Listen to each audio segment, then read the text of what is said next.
शरणागत पाप पर्वतं गणयित्वा न तदीय षड्गुणमणुमप्यतुलं हि मन्यते सहजानंद गुरुं भजे सदा।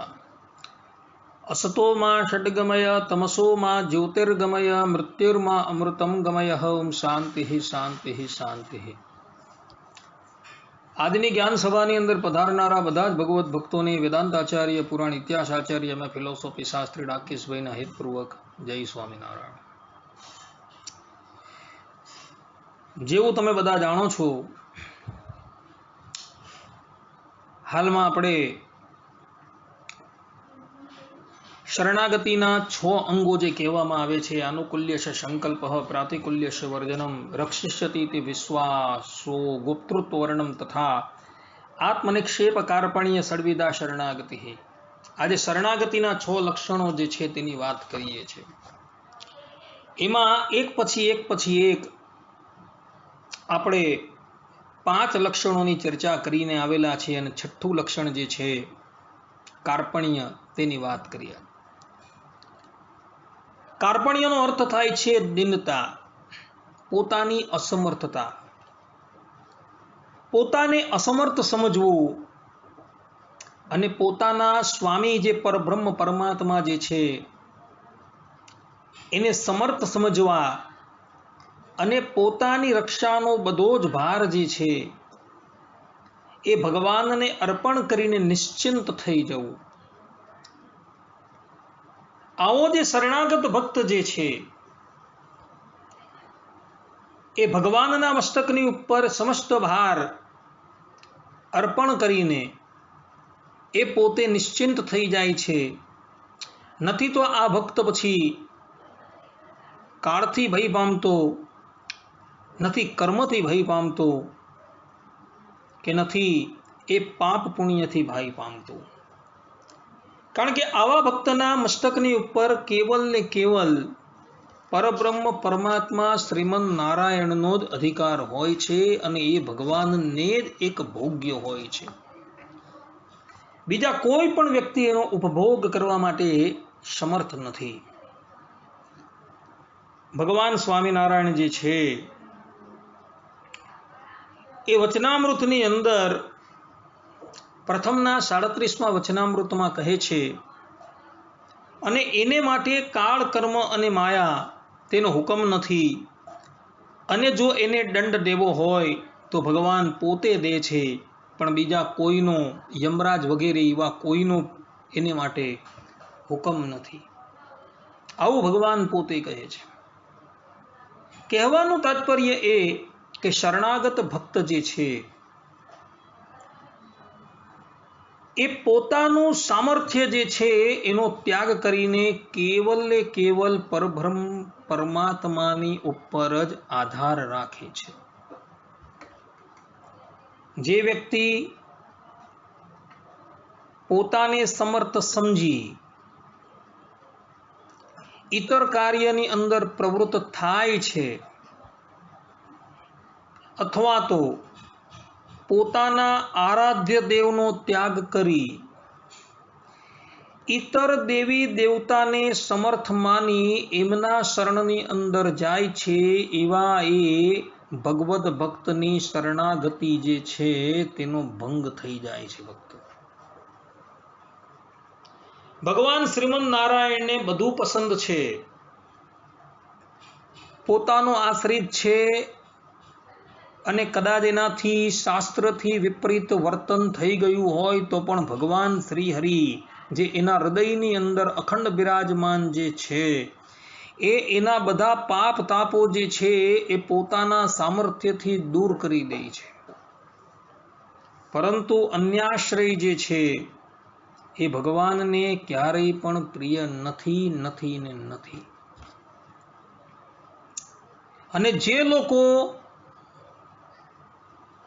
અન્યાશ્રય કરીને આવેલા હતા, અથવા તો જે લોકોએ અન્યાશ્રય કરેલો હતો, ભગવાન શ્રી હરિના એ આશ્રિત હોવા છતાં પણ ભગવાન શ્રી હરિએ એમની સહાયતા કરી ન હતી। આ સંબંધની અંદર આપણા સંપ્રદાયની અંદર એક બે દ્રષ્ટાંતો જે છે એ અવલોકન કરવા યોગ્ય છે ભક્તો. પ્રથમ જે દ્રષ્ટાંત જે છે એ હરિલીલા કલ્પતરુની અંદર 11મા સ્કંદના 36મા અધ્યાયની અંદર આવે છે. આ બાબતનું વર્ણન કરતા ગ્રંથકાર રઘુવીરજી મહારાજ પોતે લખે છે કે એક વખત વડોદરાના દિવાન એવા નારૂપંથ નાના જે છે તેનો એકનો એક દીકરો જે છે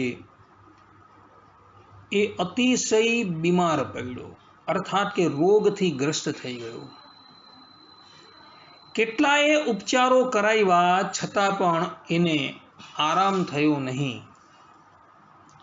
નારૂપંથ નાના મનોમન ભગવાન શ્રી હરિને પ્રાર્થના કરવા લાગ્યા કે પ્રભુ તમે આ મારા દીકરાને સારો કરો અથવા તો એને તમે તમારા ધામની અંદર લઈ જાઓ. નારૂપંથ નાનાને ભગવાન શ્રી હરિનો અનન્ય આશ્રય હતો. શાસ્ત્રોમાં કહ્યું છે કે ભગવાનનો જે શરણાગત ભક્તો હોય ને એને કંઈ પણ વસ્તુની ઈચ્છા હોય ને તો એ પોતાના આરાધ્ય દેવ જે છે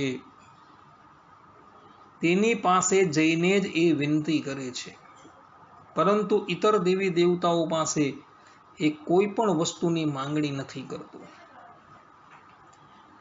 નારૂપંથ નાના એ ભગવાનના એકાંતિક ભક્ત હતા. ભગવાન સ્વામિનારાયણનો ભગવાનપણાનો નિશ્ચય હતો એમને. તો આવા કપરા સંજોગોની અંદર એણે કેવલ ને કેવલ પોતાના આરાધ્ય દેવ ભગવાન શ્રી હરિની જ પ્રાર્થના કરી. હવે તેમની પ્રાર્થના સાંભળીને ભગવાન શ્રી હરિ એના દીકરાને ધામમાં લઈ જવા માટે આવ્યા. પરંતુ ઘટના શું બની? નારૂપંથ નાના જે હતા ને એમના જે પત્ની હતા ને એને ભગવાન સ્વામિનારાયણનો યથાર્થપણે નિશ્ચય ન હતો. એટલે પોતાનો એકનો એક પુત્ર જે છે એ બીમાર પડ્યો એટલે એણે ઇતર દેવી દેવતાઓના દોરા અને ધાગા જે છે એ બનાવડાવ્યા અને એના દીકરાના શરીરની ઉપર એણે ધારણ કરાવી દીધા. હવે એવા જ સમયની અંદર ભગવાન સ્વામિનારાયણ નારૂપંથ નાનાના દીકરાને લેવા માટે આવ્યા અને જેવા આવ્યા અને એમણે જોયું કે નારૂપંથ નાનાના દીકરાની ઉપર તો ઇતર દેવી દેવતાઓના દોરા ધાગા છે, ભગવાન શ્રી હરિ ત્યાંથી ચાલ્યા ગયા. આ તરફ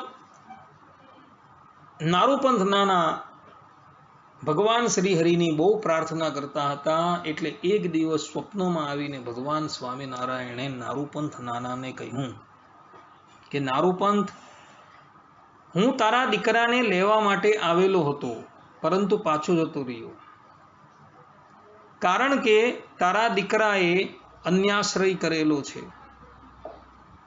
તારા પત્નીએ અમારા આશ્રયનો ત્યાગ કરીને ઇતર દેવી દેવતાઓનું શરણું લીધેલું છે અને એ દેવી દેવતાઓના દોરા ધાગા બનાવીને તારા દીકરાના શરીરની ઉપર એ લોકોએ બાંધેલા છે. માટે એણે અન્યાશ્રય કરેલો હોવાથી હું એને લેવા આવેલો હતો, પાછો જતો રહ્યો. ત્યારબાદ નારૂપંથ નાના જે છે એ જાગ્રત અવસ્થામાં આવ્યા અને તાત્કાલિક ઊભા થયા અને પોતાના પત્ની હતા તેને ખૂબ ધમકાવ્યા અને પોતાના પુત્રના શરીરની ઉપર જે પણ કોઈક દોરા ધાગા હતા એ બધા દોરા ધાગા કાઢી નાખ્યા અને કેવલ જે એક કંઠી જે છે એ જ એના શરીરની ઉપર રહેવા દીધી. ત્યારબાદ ભગવાન સ્વામિનારાયણ પુનઃ નારૂપંથ નાનાના દીકરાને લેવા માટે આવ્યા અને એને પોતાની સાથે પોતાના ધામમાં લઈ ગયા. કહેવાનું તાત્પર્ય આ કથાની અંદર સ્પષ્ટ છે કે જ્યાં લગીન નારૂપંથ નાનાના પત્નીને, એમના ઘરનાને ઇતર દેવી દેવતાની ઉપર ભરોસો હતો, તો પરબ્રહ્મ પરમાત્મા શ્રીમદ નારાયણ જે છે એને લેવા માટે આવેલા હતા તે પણ ચાલ્યા ગયા.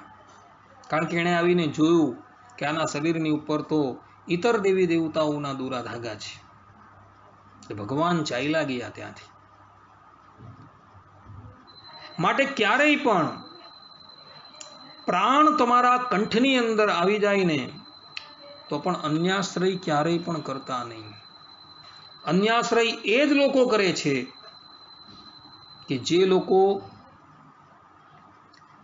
પોતાના આરાધ્ય દેવતાને અપૂર્ણ સમજે છે અને અપૂર્ણ સમજીને એ ઇતર દેવી દેવતાઓના શરણમાં જાય છે.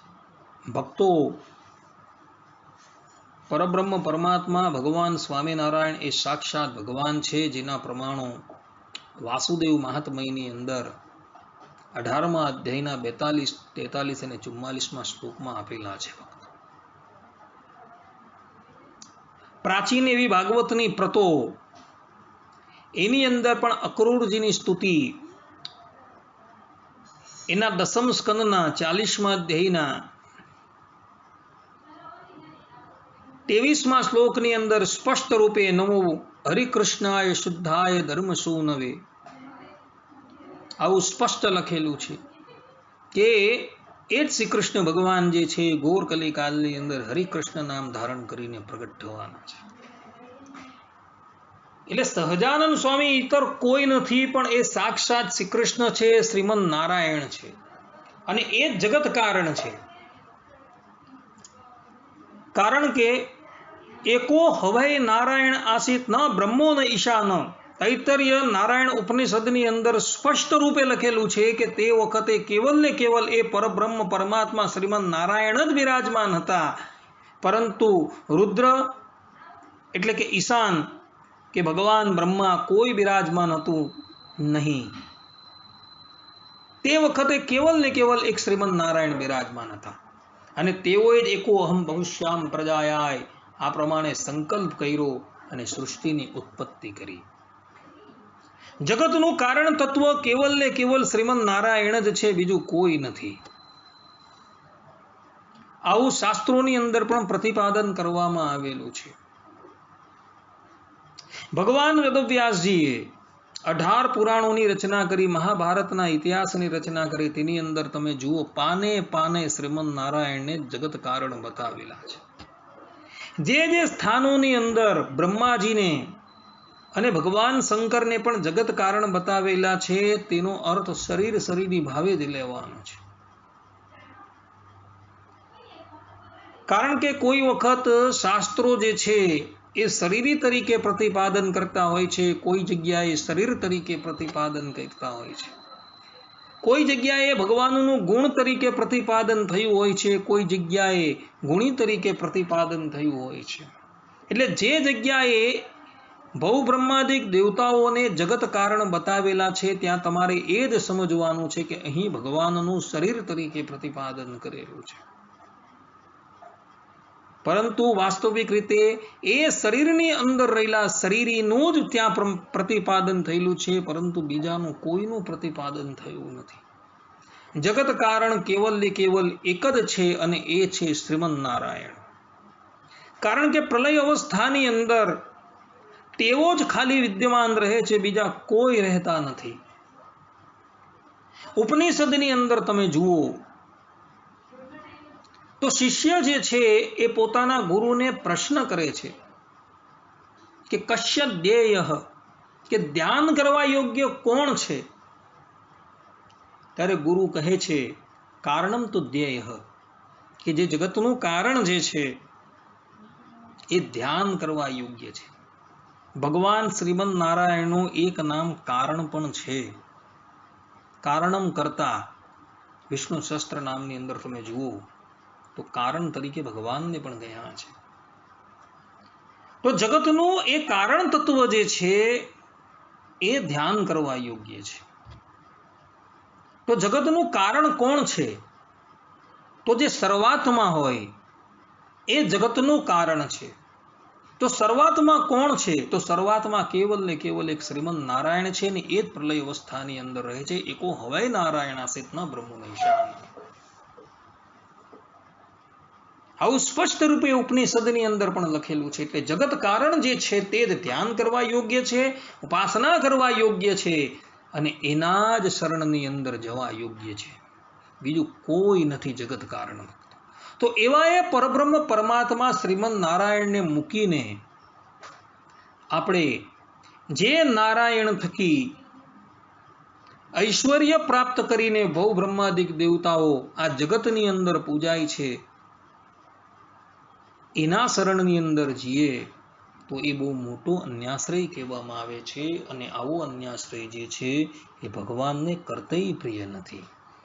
ભગવાન સ્વામિનારાયણ જ્યારે હયાત હતા ત્યારનો એક પ્રસંગ જે છે, જેનો સંપ્રદાયની અંદર અદ્ભુતાનંદ સ્વામીની વાર્તાની અંદર 219મી વાર્તાની અંદર એ પ્રસંગ જે છે એ સ્વામીએ નોંધ કરેલો છે.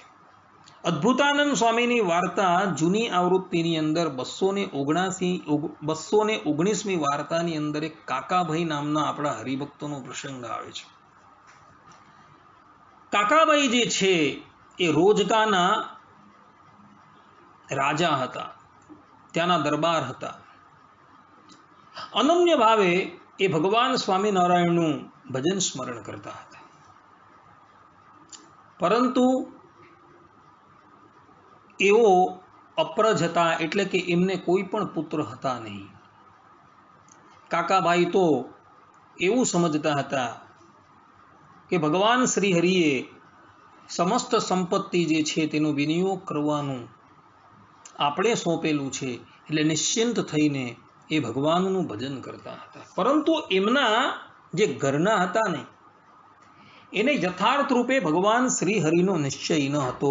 એક વખતની વાત છે, એક બ્રાહ્મણ દેવતા એના ઘરે પધાર્યા અને બ્રાહ્મણ દેવતાએ એને કહ્યું, એટલે કે એના ઘરનાને કહ્યું કે જો તમે સોમનાથની યાત્રા કરો ને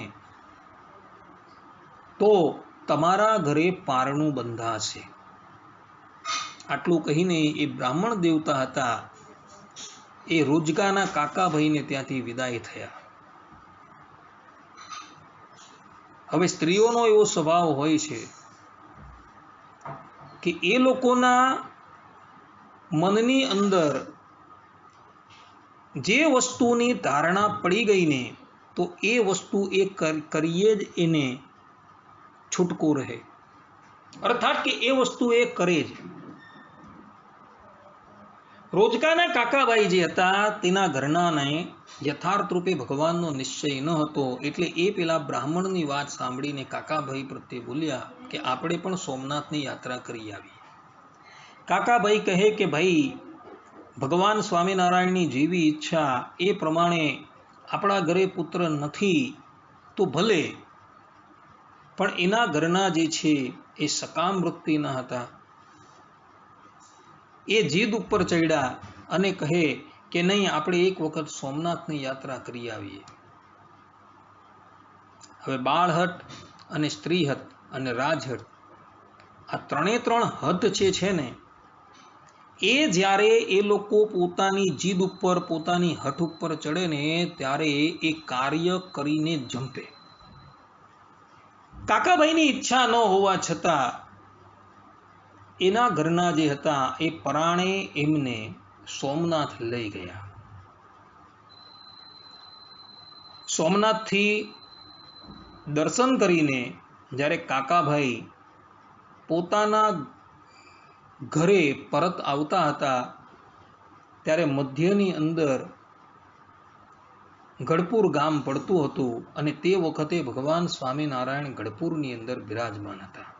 એટલે કાકાભાઈએ પોતાના પત્નીને કહ્યું કે ભાઈ, અહીં સુધી આપણે આવેલા છે તો ચાલો ભગવાન શ્રી હરિના પણ દર્શન કરતા જઈએ. હવે આ તરફ સર્વ અંતર્યામી ભગવાન સ્વામિનારાયણને તો ખબર પડી ગઈ હતી કે કાકાભાઈ જે છે એ સોમનાથ પધારેલા છે. સભામાં બિરાજમાન કાઠી દરબારો અને સંતોને પણ ખરી ખબર પડી ગઈ હતી કે કાકાબાઈને ત્યાં કોઈ પુત્ર ન હોવાથી પુત્ર પ્રાપ્તિને અર્થે એવો સોમનાથ ગયા છે અને વળતા અત્યારે ગઢપુર આવી રહ્યા છે. ભગવાન સ્વામિનારાયણ કાઠી ભક્તોને પહેલેથી જ કહી દે છે કે કાકાબાઈ જ્યારે સભાની અંદર આવે ને ત્યારે તમારે કોઈએ કંઈ બોલવાનું નથી. પહેલેથી જ કહી દીધેલું હતું. કાકાબાઈ ગઢપુર પધાર્યા, દાદા ખાચરના દરબારમાં આવ્યા, ભગવાન સ્વામિનારાયણ સભા કરીને બિરાજમાન હતા, ભગવાન શ્રીહરિને દંડવટ કર્યા. એમના ઘરના હતા, તેમણે પણ દૂરથી પંચાંગ પ્રણામ કર્યા અને બધા યથાયોગ્ય મર્યાદા પ્રમાણે બેસી ગયા. ત્યાં વાત ઉપરથી એક પ્રસંગ નીકળ્યો. એટલે એ પ્રસંગની અંદર સુરા ખાચરે, જે ભગવાન સ્વામિનારાયણના સખા હતા, ભગવાન શ્રી હરિની ના હોવા છતાં એક પ્રસંગને લઈને મર્મની અંદર કાકાભાઈની ઠેકડી ઉડાવી અને એમનો વ્યંગ જે હતો ને એ આ અન્યાશ્રયની ઉપર જ હતો. સુરા ખાચરનો વ્યંગ સાંભળીને કાકાબાઈ જે છે એ નીચું મુખ કરી ગયા. સભા પૂર્ણ થયા બાદ ભગવાન શ્રી હરિએ એકાંતમાં જઈને સુરા ખાચરને બહુ ઠપકાવ્યા કે તમારા કાઠીઓની જે જાત જે છે એ હંમેશા પોતાના સ્વભાવને જ અનુસરે છે. તમને ના પાડેલી હતી કે કાકાભાઈની મજાક કોઈએ ઉડાવવાની નથી, કોઈએ એમને આકરા વેણ કહેવાના નથી, છતાં પણ તમે કહ્યા. ભગવાન શ્રીહરિનો આ ઠપકો જે છે એ સુરા ખાચરને બહુ લાગી આવ્યો. એને ભગવાન શ્રીહરિની ક્ષમા માગી, પરંતુ કહ્યું સાથે સાથે કે પ્રભુ, તમે સાક્ષાત પરબ્રહ્મ પરમાત્મા અત્યારે ધરાતલની ઉપર બિરાજમાન છો, તો તમને મૂકીને સોમનાથ શા માટે ગયા? ઈરાએ કંઈ પણ જોઈતું હતું તો તમારી પાસે આવીને માંગણી કરતે, તો તમે ન આપવાના હતા, છતાં પણ એ સોમનાથ ગયા, એટલે અમારે આ બોલવું પડ્યું. અહીં પણ કહેવાનો તાત્પર્ય એ છે કે કાકાબાઈ જેવા એકાંતિક ભગત જે હતા એ પણ પોતાના પત્નીના જીદમાં આવીને, અર્થાત કે પોતાની પત્નીના કહેવાથી એવો પણ અન્યાશ્રયના રૂવાડે ચડી ગયા હતા. પરંતુ પછી ભગવાન સ્વામિનારાયણની કૃપાથી એમના ઘરે એક બાળક પ્રગટ પણ થયો હતો. કાકાભાઈને પણ પોતાની ભૂલ સમજાયેલી હતી, એમના ઘરનાને પણ પોતાની ભૂલ સમજાયેલી હતી. એમણે ભગવાન શ્રીહરિની ક્ષમા પણ માગી લીધી.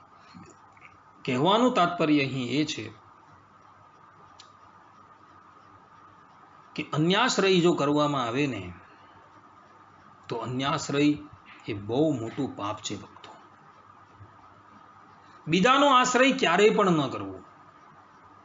તમે જો તમારા ઈષ્ટદેવની અંદર કંઈક ન્યૂનતા જોતા હોવ ને તો જ તમે અન્યનો આશ્રય કરવા માટે તૈયાર થાવ છો. તમે જો વાસ્તવિક રીતે પરબ્રહ્મ પરમાત્મા શ્રીમન નારાયણને જાણી લીધા હોય, શાસ્ત્રની અંદર તો કહ્યું છે કે એ ભગવાનને કોઈ જાણી શકતું જ નથી, પરંતુ તમે કંઈકમાંથી કંઈક પણ જો ભગવાનને જાણી લીધા હોય ને તો તમે ક્યારેય પણ ઇતર દેવી દેવતાઓ પાસે કોઈ પણ માંગણી કરો જ નહીં, કારણ કે તમે તમારા આરાધ્ય દેવને જ પરિપૂર્ણ રૂપે માન્ય કરેલા છે. તો ક્યારેય પણ તમે અન્યાશ્રય સ્વીકારો જ નહીં. પરંતુ મનુષ્ય જે છે એ પોતાની વિવિધ કામનાઓ જે છે એ કામનાઓને સંતોષવા માટે ઇતર દેવી દેવતાઓની અંદર વધારે સામર્થ્ય જોઈને એની તરફ આકર્ષિત થઈ જાય છે. શ્રીમદ ભાગવતની અંદર ભગવાન વેદવ્યાસજી સ્પષ્ટ રૂપે લખે છે, અકામઃ સર્વકામઃ મોક્ષ કામ ઉદારધિ તીવ્રેણ ભક્તિ યોગેન યજેત પુરુષમ પર. કે જે વ્યક્તિને કોઈ પણ કામનાની ઈચ્છા હોય કે અકામ એટલે મોક્ષની ઈચ્છા હોય, તેઓએ કેવલ તીવ્ર ભક્તિથી પરબ્રહ્મ પરમાત્મા શ્રીમન નારાયણનું જ ભજન કરવું, બીજા કોઈનું ભજન ન કરવું. અને એ જ વાતનું સમર્થન ભગવાન સ્વામિનારાયણ વચનામૃતની અંદર પણ કરે છે કે એવા એ ભક્તને કંઈ જોઈતું હોય ને તો એ ભક્ત પોતાના ઈષ્ટદેવની પાસે જ માગે, પરંતુ બીજા પાસે ન માગે. માટે હંમેશા તમારે કોઈ પણ આલોકની કે પરલોકની કામના હોય ને તો કેવલ પોતાના જે આરાધ્ય દેવ શ્રીમન નારાયણ છે તેની પાસે જ જવું, પરંતુ ઇતર દેવી દેવતાઓ જે છે તેની પાસે ક્યારેય ન જવું. ઇતર દેવી દેવતાઓ પાસે જઈને તમારા હાથ જે છે એ ફેલાવો તો ત્યાં અન્યાશ્રય થઈ જાય. માટે અન્યાશ્રયના ભયથી ભક્તો હંમેશા ભય પામજો, એનાથી હંમેશા દૂર રહેજો. આ સિદ્ધાંત વાત છે. આટલું કહીને હું મારી વાણીને વિરામ આપું છું. સર્વે સંતુ નિરામય, સર્વે સુખીનું ભવંતુ, સર્વે ભદ્રાણી પશ્યંતુ, મા કશ્ચિત દુઃખ ભાગ ભવેત. અસ્તુ. જય સ્વામિનારાયણ. હવે પછીના પ્રવચનની અંદર પણ આપણે આ કાર્પણ્ય પર જ થોડી વાત કરશું. ત્યાં લગીને બધા જ ભક્તોને હેતપૂર્વક જય સ્વામિનારાયણ.